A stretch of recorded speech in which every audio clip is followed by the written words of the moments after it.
अस्सलामुअलैकुम। उम्मीद है आप सब लोग खैरियत से होंगे और बहुत अच्छे से पढ़ाई कर रहे होंगे। आज हम पढ़ेंगे सब्जेक्ट वर्ड एग्रीमेंट का पार्ट 2, जिसमें हम अपना रूल नंबर 7 से स्टार्ट करेंगे डिस्कस करना। Rule number 7 states that if the prepositional phrase come between the subject and verb use the verb according to the subject. देखिए, अगर किसी भी प्रपोजिशनल फ्रेज़ हमें सब्जेक्ट और वर्ब के मिड में दिया होगा तो आप लोगों ने यहाँ पर बहुत ज़्यादा केयरफुल रहना है, क्योंकि हमने अपने प्रपोजिशनल फ्रेज़ के अकॉर्डिंग वर्ब सेलेक्ट नहीं करना, बल्कि हमने अपने सब्जेक्ट के अकॉर्डिंग वर्ब सेलेक्ट करना है। देखिए, जैसे आप लोग यहाँ पर देख सकते हैं, the colours of the rainbow are beautiful. ये जो ऑफ द रेनबो है ये मेरा प्रपोजिशनल फ्रेज़ है। अगर हमने थोड़ी सी भी यहाँ पर अपने दिमाग का इस्तेमाल ना किया और हमसे छोटी सी भी गलती हो गई तो हम यहाँ पर इज़ लगा देंगे और हमारा सेंटेंस और हमारा क्वेश्चन गलत हो जाएगा। तो प्लीज़ आप लोगों ने ये चीज़ अपने जहन में रखनी है कि हमने ऑफ द रेनबो हमारा एक प्रपोजिशनल फ्रेज़ है, ठीक है। हमने इसको इग्नोर करना है और अपने सब्जेक्ट के अकॉर्डिंग हमने यहाँ पर वर्ब सेलेक्ट करना है। दूसरी एग्जाम्पल देखें, the dress beside them is one I am gonna buy. The dress beside them मेरा प्रपोजिशनल फ्रेज़ है, ठीक है, और द ड्रेस मेरा सब्जेक्ट है। तो मैंने द ड्रेस के अकॉर्डिंग अपना वर्ब सेलेक्ट करना है, ना कि ये जो प्रपोजिशनल फ्रेज़ है उसके अकॉर्डिंग, ठीक है। रूल नंबर 7 क्या कहता है कि जब भी हमें कोई प्रपोजिशनल फ्रेज़ गिवन हो सब्जेक्ट और वर्ब के दरमियान में, तो हमने बहुत ही केयरफुली अपना जो वर्ब है वो सब्जेक्ट के अकॉर्डिंग सेलेक्ट करना है, ना कि हमने ये जो प्रपोजिशनल फ्रेज़ है इसके अकॉर्डिंग वर्ब सेलेक्ट नहीं करना। ठीक हो गया। अब हमारा रूल नंबर 8 क्या है? रूल नंबर 8 कहता है कि in questions the subject comes after the verb, so put your verb according to subject after verb, ठीक है। Be careful here. देखिए, जब भी हम किसी सवाल की बात करते हैं ना, किसी क्वेश्चन स्टेटमेंट की बात करते हैं, तो हमारा सब्जेक्ट हमेशा हमारे वर्ब के बाद आता है। जैसे फॉर एग्जांपल ये देखें, what does your husband do. यहाँ पर मेरा व्हाट मेरा क्वेश्चन वर्ड है, डज़ मेरा वर्ब है और योर हस्बैंड मेरा सब्जेक्ट है। तो मैं अपने इस सब्जेक्ट के अकॉर्डिंग ये वाला वर्ब सेलेक्ट करूँगी जो मैंने यहाँ पर डज़ सेलेक्ट किया। क्यों? क्योंकि मेरा सब्जेक्ट योर हस्बैंड सिंगुलर है। दोबारा से रूल नंबर 8 को समझ लें कि रूल नंबर 8 कहता है कि हमारे सवालात के क्वेश्चंस में जो सब्जेक्ट होता है वो वर्ब के बाद दिया होता है। तो प्लीज़ यहाँ पर आप लोगों ने ध्यान रखना है कि आप लोगों ने कौन सा वर्ब ऐड करना है। सेकेंड एग्जाम्पल देखिए, how is your job going. Your job is my subject, so my verb will be singular because of your job, क्योंकि वो सिंगुलर है। Where are the pieces of this cake. अब देखें, the pieces मेरा subject है, ठीक है, तो इस वजह से मेरा वर्ब यहाँ पर, ये देखें यहाँ पर कितनी कंफ्यूजन है इस क्वेश्चन में। अब मुझे लग रहा है कि जैसे the pieces of this cake, एक केक की बात हो रही है, ठीक है, केक की बात हो रही है और मेरा सब्जेक्ट क्या है? पीसेज। तो मैं उसके अकॉर्डिंग अपना वर्ब प्लूरल लगाऊंगी। अब अगर हम अपना रूल नंबर 9 देखें तो रूल नंबर 9 कहता है कि when the sentence starts with here and there, then our subject is always after the verb, so we have to choose our verb according to subject which is given after verb, and our words here and there are never our subjects. अगर कोई sentence हमें given हो और वो hair and there से start होता हो, ठीक है, तो हमारा वर्ब जो होगा वो हेयर एंड देयर के बाद हमने पुट करना है और हेयर एंड देयर के बाद वर्ब के बाद हमारा सब्जेक्ट गिवन होगा। ये जो हेयर है और देयर है ये हमारे सब्जेक्ट्स नहीं हैं, ठीक है।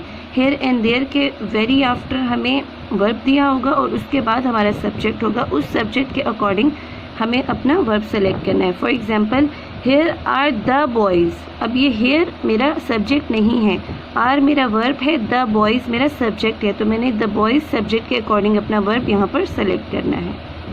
सेकेंड एग्जाम्पल देखें, there is an issue with this car. An issue मेरा सब्जेक्ट है और इज़ मैं इसके अकॉर्डिंग वर्ब पुट करूँगी, ना कि देयर। देयर एक सब्जेक्ट नहीं है मेरा। अब अगर आप लोग रूल नंबर 10 देखें तो रूल नंबर 10 क्या कहता है कि whenever we are given with relative clauses in a sentence then always choose verb for subject which is just pre or before to relative clause, ठीक है। अब रिलेटिव क्लॉज कौन से होते हैं? वो क्लॉज जो that, which, who, whose, where, when से शुरू होता है, वो क्लॉज कहलाते हैं रिलेटिव क्लॉज। जब कभी भी हमें रिलेटिव क्लॉज सेंटेंस में गिवन होंगे तो हम अपना वर्ब किस सब्जेक्ट के अकॉर्डिंग पुट करेंगे, जो हमारा रिलेटिव क्लॉज के बिल्कुल पहले सब्जेक्ट गिवन होगा। ठीक है, अब देखो यहाँ पर for example the movie that we watched yesterday was inspirational. अब ये मेरी, तो अब इस सेंटेंस में अगर आप देखें the movie that we watched, अब ये सेंटेंस मेरा डैट से ये वाला क्लॉज शुरू हो रहा है, तो ये मेरा रिलेटिव क्लॉज है। मैं अपना वर्ब इस डैट से पहले जो सब्जेक्ट है उसके अकॉर्डिंग पुट करूँगी। द मूवी सिंगुलर है तो इस वजह से यहाँ पर वॉज वर्ब आया है। अगली एग्जाम्पल देखें, children who hate chocolate.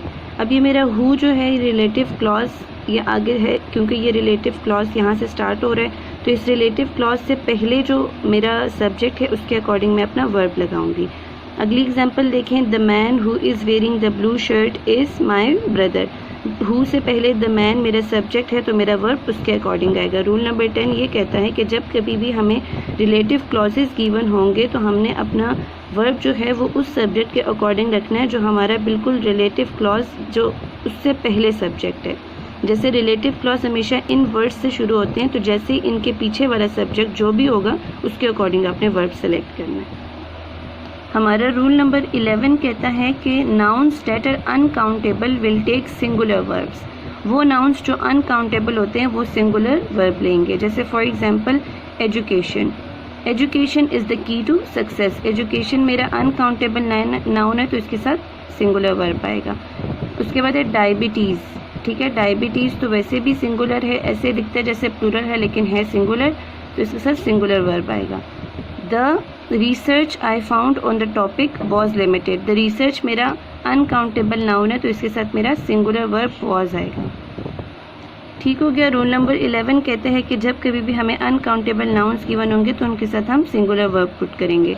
Rule number 12 क्या कहता है कि वर्ड्स, ये वाले words each one, everyone, anyone, anybody, nobody, somebody, someone, no one, जब कभी भी हमें ये वर्ड्स गिवन हो तो हमने सिंगुलर वर्ब पुट करना है। ठीक है, जैसे for example each of the participants was willing to be recorded. Each आया तो सिंगुलर वर्ब। उसके बाद no one was available to meet me, was क्योंकि नो वन आया। उसके बाद I will offer a gift to everybody who participates. Everybody की वजह से एस लग गया, सिंगुलर वर्ब आया। तो हमारा रूल नंबर 12 क्या कहता है कि जब कभी भी हमें ये वर्ड्स गिवन हो each one, everyone, anyone, anybody, nobody, somebody, someone, no one, तो हमने सिंगुलर वर्ब पुट करना है। उसके बाद हमारा इंग्लिश ग्रामर रूल है एक कि कुछ हमारे जो काउंटेबल नाउन्स हैं ना इंग्लिश के अंदर, फॉर एग्जांपल गुड्स, अर्निंग्स, ठीक है, फिर odds, surroundings, proceeds, contents, valuables, इन नाउन्स के साथ हमने हमेशा एक plural form of verb add करना है। ठीक है, क्योंकि ये हमारे प्लूरल हैं। कौन कौन से countable nouns? Goods, earnings, odds, surroundings, proceeds, contents, valuables, इनके साथ हमने प्लूरल वर्ब ऐड करना है। For example the earnings for this quarter exceed expectations. Exceed मेरा प्लूरल वर्ब है। The locally produced goods have the advantage of shorter supply chains.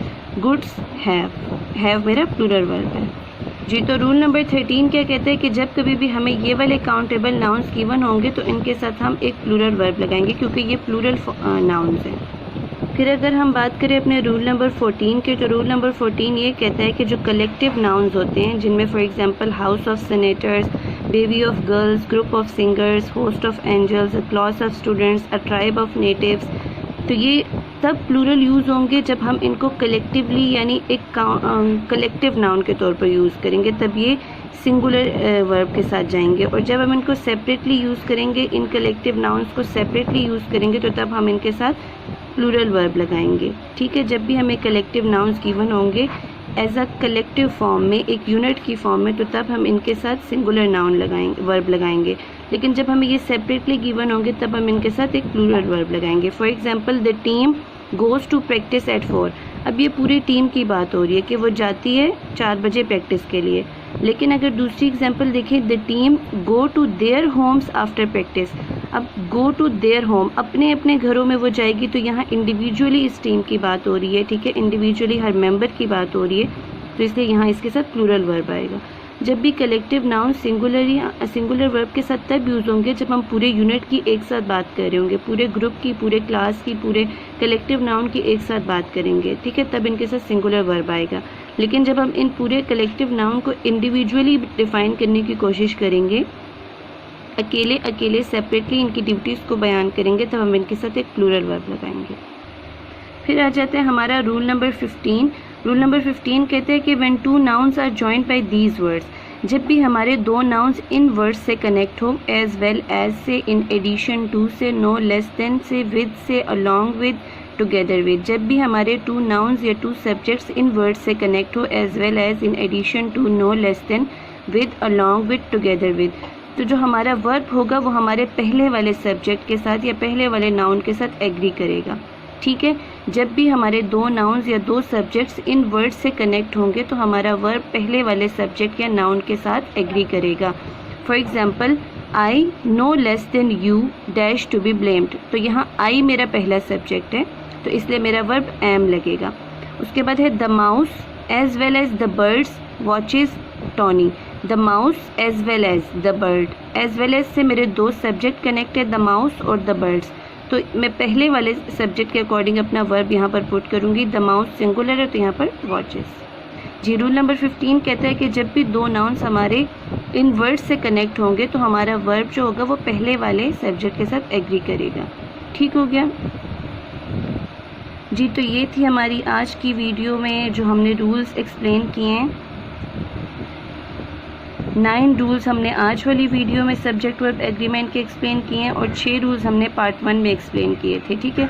तो इसके साथ हमारे 15 रूल्स कंप्लीट हो जाते हैं सब्जेक्ट वर्ब एग्रीमेंट के, और आज की वीडियो यहीं पर एंड होती है, ठीक है।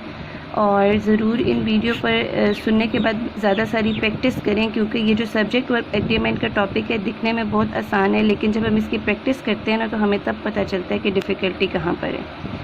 अपना बहुत सारा ख्याल रखिएगा। Last but not the least, must subscribe and share my channel to all your friends, ठीक है।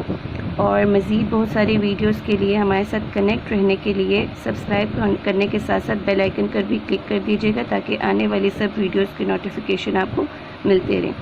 Thank you. अल्लाह हाफ़िज़। Take care.